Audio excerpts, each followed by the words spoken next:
Hello sir, so I already added from this reader these cards: authentication card, time card, and home card. Okay, I will try to add this room card to this lock.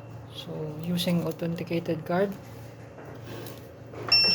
okay, and then the time card, and then this room card. Okay, so the room card will be not will not be allowed to access this lock because you need to check in first. Okay, check in here, individual check in. Wait, here in the hotel management, choose reception and then choose the room.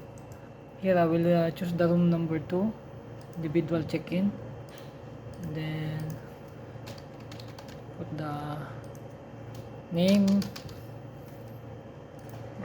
gender, and then check in registration. Okay, now I will put the card here, the reader, and then we need to press cancel first the card or whatsoever.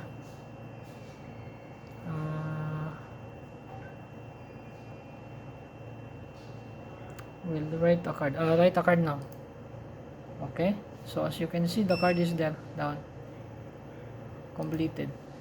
So this room is occupied now by this card. Now we will try. You see, it's open here.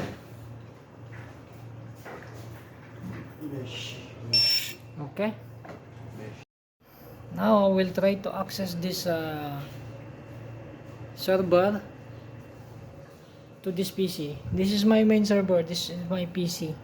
The application is installed on my PC. Okay, so this is web based. So what we gonna do is just only know the IP of this PC, and then we can access from another PC locally. So IP address is 168.8.67. As you can see, the login page is already here. So I will log in.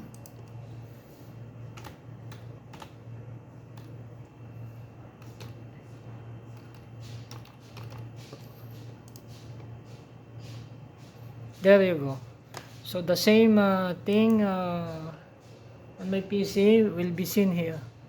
So electronic lock. You see, as you can see, this is the one I checked in before. Here also, the same thing on the server. This is real time. Okay.